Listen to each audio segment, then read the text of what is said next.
मेरा नाम राना सफ़ी है।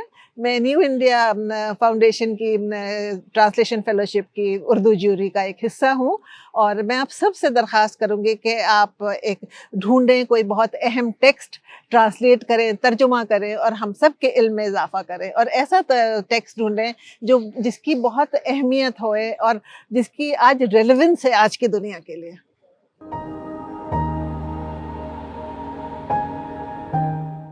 See, I am not an academic. I used to be a school teacher, but I did my master's in medieval Indian history, and after that I've been researching and honing up my skills. So जहाँ तक research की skills है वो सब है मौजूद.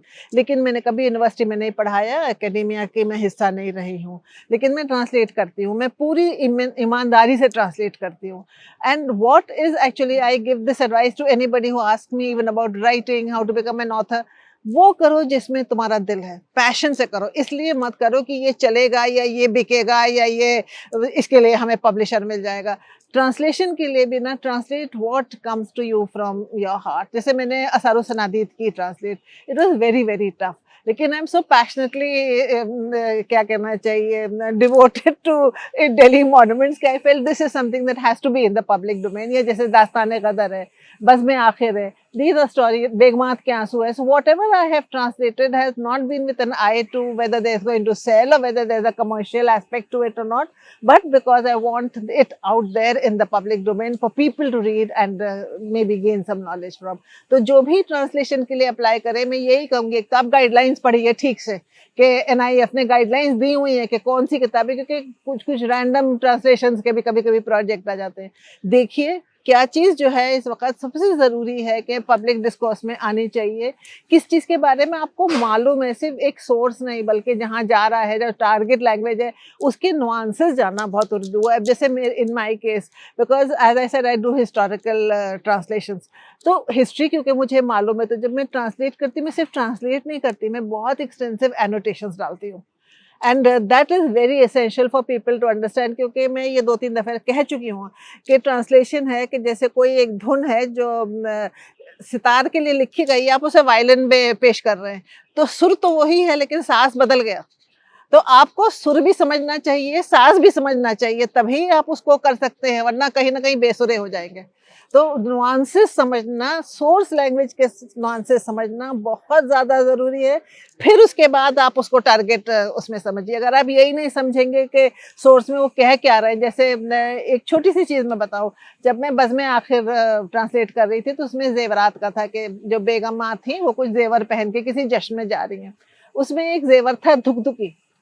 अब मैं सारे ज़ेवर तो मैं ज़्यादातर मैं जानती थी, some I seen, some I had और व्हाटएवर. तो you know I couldn't figure out. I went to my aunt. तो मैंने कहा पिया ये धुक-धुकी क्या होती है? शी सेड धुक-धुक क्या करता है? मैंने कहा दिल. शी सेड जो पेंडेंट दिल पे रहता है.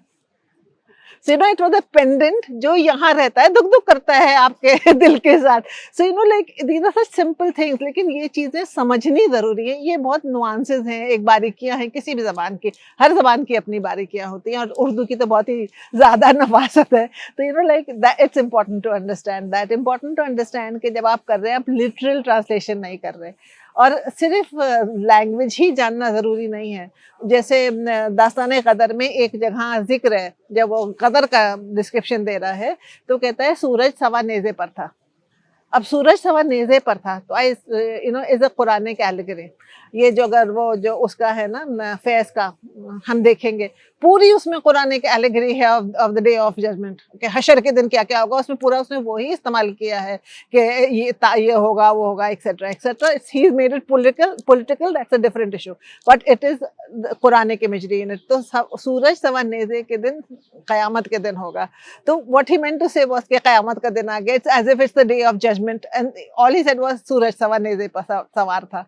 सो उस दिन ये कहते हैं कि जिस दिन क़यामत आएगी, उस दिन सूरज बस ऐसे होगा जैसे सवा Neza, Neza is a sphere, कि सवा नेज़े पर होगा, मतलब यहीं पर होगा सूरज हमारे सर पे. तो these are things which are very important. So you have to understand not only the culture, you have to understand the scripture, the spiritual traditions, the history, everything if you are translating. बिना उसके source language के हर वो बारीकियां ना वो समझे बिना आप नहीं ट्रांसलेट कर सकते. एटलीस्ट उसमें वो रूह नहीं आएगी. ठीक है. मेरा आखिरी सवाल है what are some of the myths and misconceptions around translations that you feel अब लोगों को बात करनी बंद कर देनी चाहिए उस बारे में? क्या misconceptions हैं translation के बारे में? ना एक लोगों का जो वो लकीर के फकीर हैं कि एग्जैक्टली ट्रांसलेट करना है। आपको कभी-कभी ये देखना है कि जो वो एग्जैक्ट ट्रांसलेशन है, वो फिट कर रहा है उस चीज़ को कि नहीं। जो सोर्स लैंग्वेज, जैसे मैंने कहा सूरज सवा नेज़े पे सवार है। I could just have said you know the sun is a spear and a quarter away from us. Now, unless I explain what that means, how can anybody understand? They would wonder ये क्या लिख रहे हैं वो, क्योंकि उन्होंने जिस वक्त लिखी है 1911 में उन्होंने लिखी थी ये किताब, उस वक्त सब ये समझते होंगे या उनकी ऑडियंस तो समझती थी, जो उर्दू पढ़ रही है वो कुरान से भी वाकिफ है, उसको मालूम है कि ये है। But when I am translating it into English, then how does anybody know what I mean? So, you know, like you don't have to be only literal, you have to explain what it means. You can write, you know, like it is as if क़यामत की निशानियां आ गई हैं। So, ये सब चीज़ें हैं। बहुत से लोगों को लगता है कि जितना भी हम लिटरल होंगे, you have to be very faithful to your translation. किसी की ऑटोबायोग्राफी, स्पेशली ऑटोबायोग्राफी अगर आप ट्रांसलेट कर रहे हैं, तो आपको उसके दिमाग में और दिल में घुसना है, क्योंकि आप बिना उसके लिख नहीं सकते, क्योंकि आप एक सेकंड हैंड किसी और की जिंदगी लिख रहे हैं और लिख तो उसी पर्सनल जबान में रहे। So you know like you have to, it's doesn't have to be literal, it has to also be, you have to understand what is being said. And again फिर से मैं वापस जाऊंगी, सोर्स लैंग्वेज की बारीकियां समझना बहुत ज़रूरी है। सिर्फ टारगेट ये नहीं कि मेरी लाइक किसी ने मुझे लिखा मेरी अंग्रेज़ी बहुत अच्छी है। अब अंग्रेज़ी तो बहुत अच्छी है, लेकिन उर्दू कितनी अच्छी है? उर्दू पढ़ने में भी अगर आप मतलब आप उसके बारे में कितना जानते हैं।